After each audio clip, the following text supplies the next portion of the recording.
నమస్తే. ఓజీ ఎంత ఇంకా 4, 5 రోజులు కరెక్ట్‌గా. కానీ ఈ లోపల ఫీవరు ఎట్లా అందుకుందంటే ఆంధ్ర, తెలంగాణ 2 రాష్ట్రాల్లో గూడా ఓజీ టీ షర్ట్స్ యేసుకొని ఫంక్షన్స్ చేసేసుకుంటున్నారు. అండ్ రోడ్డు మీద వెళ్ళేప్పుడైతే పోలీస్ కంట్రోల్ చేయాల్సొస్తుంది. ఆ మాబ్‌ని అండ్ మొత్తం ఆడియన్స్ రేపు పొద్దున స్క్రీన్‌ల ముందర కూర్చుంటే వాళ్ళ ఆడియన్స్ ఈరోజు వచ్చేప్పటికి వాళ్ళు ఆయన అభిమానులు.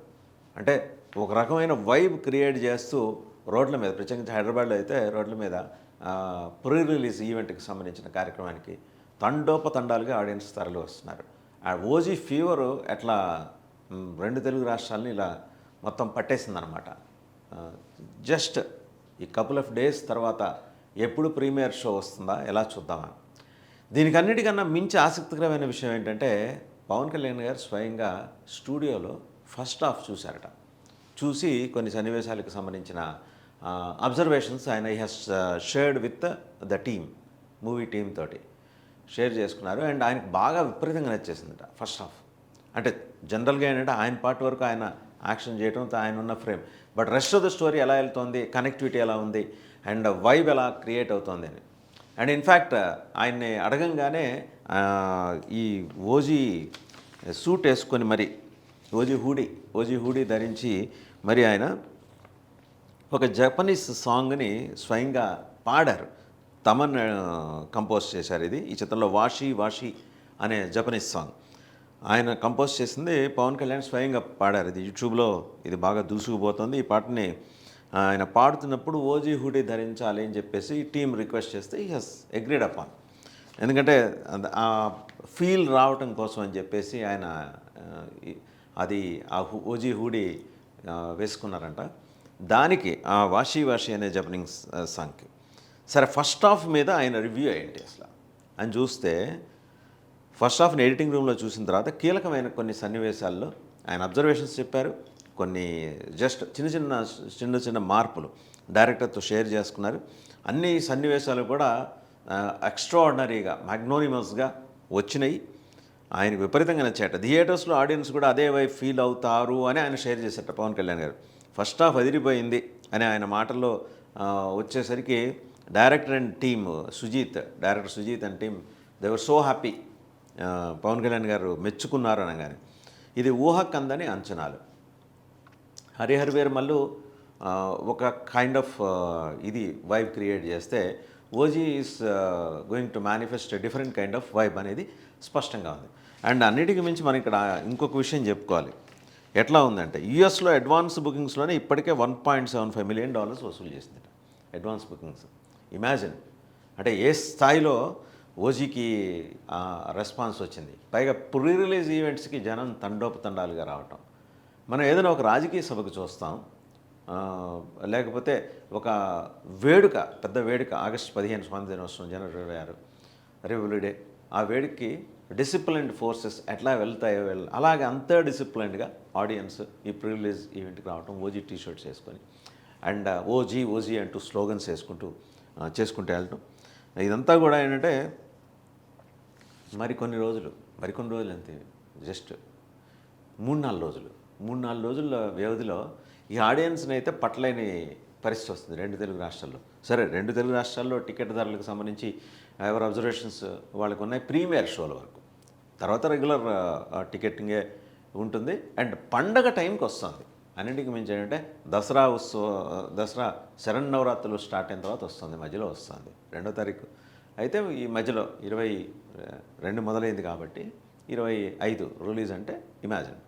సో ఈ కైండ్ ఆఫ్ ఫీవర్ని తీసుకురాగలగటం అనేది ఈ మధ్య కాలంలో ప్రత్యేకించి మనం తెలుగు ఇండస్ట్రీకి సంబంధించి రిలీజ్ అయిన సినిమాల్లో ఇంత ఒక హైప్ క్రియేట్ అవటం అనేది ఈ మధ్యకాలంలో చూసాం. అంటే ఏ మాటగా ఆ మాట Harihara Veeramallu is a different genre movie. అది సనాతన ధర్మానికి సంబంధించి ఆ ధర్మ ప్రతిష్టాపన కోసం అందులో వీరమల్లు ఏం చేశాడనేది ఒక కాన్సెప్ట్. ఇక్కడ ఓజీ అంటే అండ్ ఇమ్రాన్ హాష్మీ ఆయన విలన్ రోల్లో ఇక్కడికి రావటం, ఇది వీళ్ళిద్దరి మధ్య సన్నివేశాలు మొత్తం అంటే ఆడియన్స్ వాళ్ళు ఆ పిడికిలు బిగించుతారట. అంటే ఫస్ట్ ఎడిటింగ్ రూమ్లో ఆయన్ని అబ్జర్వ్ చేసిన టీం మెంబర్స్ బయట షేర్ చేసుకున్నది ఏంటంటే ఆ పిడికిలు బిగించి మరీ ఆ సన్నివేశాలు చూస్తారు. అంత గ్రిప్ ఉంది అలాంటి సన్నివేశాలు. ఆయన ఒకటికి రెండు సార్లు రీవైండ్ చేసి చూసుకున్నట్ట, ఇంకొకసారి ఆ సన్నివేశం చూపించండి ఇంకొకసారి అని. అంటే ఎంత పోటాపోటీగా పవన్ కళ్యాణ్ గారితో ఇమ్రాన్ హష్మీ నటించాడు. అండ్ హష్మీ ఫాలోయింగ్, ఆయనకంటూ ఒక సపరేట్ ఫాలోయింగ్ ఉంది. అండ్ ఈ రోల్ తీసుకోవటం, ఆయన యాంటీ హీరో రోల్ తీసుకోవటం ఓజీలో.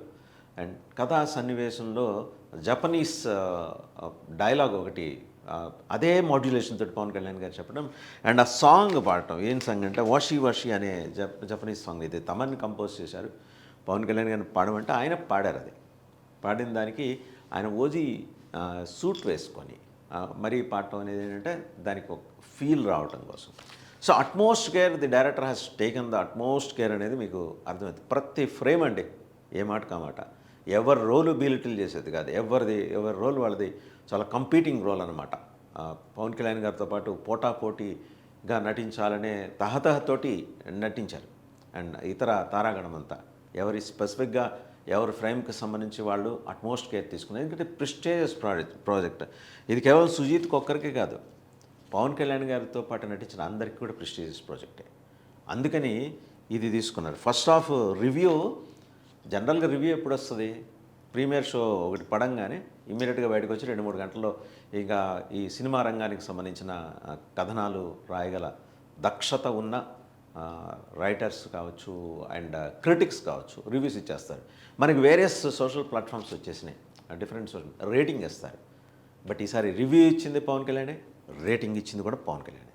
ఇది దీని ప్రత్యేకత. ఎందుకంటే ఆయన ఒక పక్క తలమనుకులై ఉండి, తన ప్రజా జీవితంలో తలమనుకులై ఉండి కూడా దీనికి సమయం కేటాయించుకొని ఆ ఫస్ట్ హాఫ్ అంతా ఆ స్టూడియోలోనే కూర్చొని ఆయన అబ్జర్వ్ చేసి మొత్తం కూడా ఎడిటింగ్ రూమ్, స్టూడియో అంటే ఇది ఇన్ ది సెన్స్ ఎడిటింగ్ రూమ్లో కూర్చున్నారు.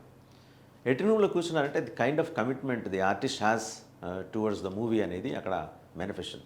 ఒక హీరో ఆల్రెడీ ఆయన ప్రజా జీవితంలో ఉన్నారు, సమయం తీసుకొని వచ్చి ఎడిటింగ్ రూమ్లో కూర్చొని ఆయన సలహాలు సూచనలు, ఈ ఫ్రేమ్కి ఇంకొంత వాల్యూ ఎడిషన్ చేస్తే బాగుంటుందేమో, అటువంటివన్నీ కూడా హీ హాస్ మేడ్.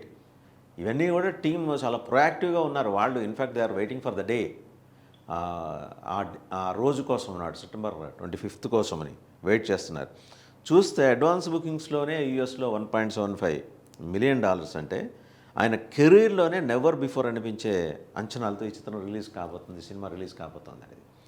ఆడియన్స్ ఏమనుకుంటున్నారు, 2 తెలుగు రాష్ట్రాల ఆడియన్స్ అంటే డిఫరెంట్ జోనర్స్లో ఇప్పటివరకు పవన్ కళ్యాణ్ గారిని చూసాం.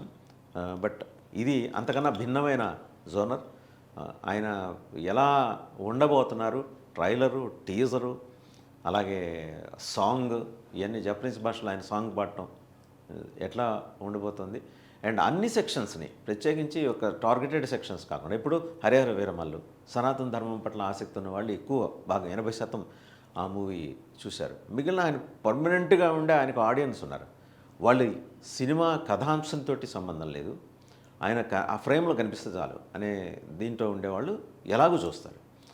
చూడండి, అంటే ఆయన తీసుకున్న జాగ్రత్త ఒక కథకి రెండో కథకి మధ్య వ్యత్యాసం చూపిస్తున్నారు. ఒక ఆర్టిస్ట్ ఉండాల్సిన ఒక అద్భుతమైన శైలి అది. అంటే ఒకటే మూసలో కాకుండా ఒక డిఫరెంట్ జోనర్లో మళ్ళీ తనని తాను మేనిఫెస్ట్ చేసుకోవటం, డిస్పైట్ హ్యావింగ్ హెక్టిక్ షెడ్యూల్. ఇది పవన్ కళ్యాణ్ గారు ఇందులో చేసి చూపించారు. వెనకటికి కొంగర జగ్గయ్య గారు అనేవారట. అంటే ఆర్టిస్ట్, సినిమా మూవీ ఆర్టిస్ట్ ఎలా ఉండాలంటే, హీరో ఇచ్చిన అండ్ అలాగే యాంటీ హీరో రోల్ చేసినా కూడా తన ముద్ర తాను బలంగా వేసుకోగలరు. అలా చేసుకున్న వాళ్ళలో యశ్వరంగారావు గారు, జగ్గయ్య గారు అండ్ సీనియర్ జనరేషన్ ఆర్టిస్టులు, ఫస్ట్ జనరేషన్ ఆర్టిస్టులు వాళ్ళందరూ కూడా. సో పవన్ కళ్యాణ్ గారు కూడా అదే తరహాలో ఏంటంటే ఈ మూవీలో తనను తాను మేనిఫెస్ట్ చేసుకోవటం. సో అందరూ వెయిట్ చేస్తున్నారు, మనం కూడా వెయిట్ చేద్దాం. ప్రీమియర్ షోలో కలుసుకుందాం.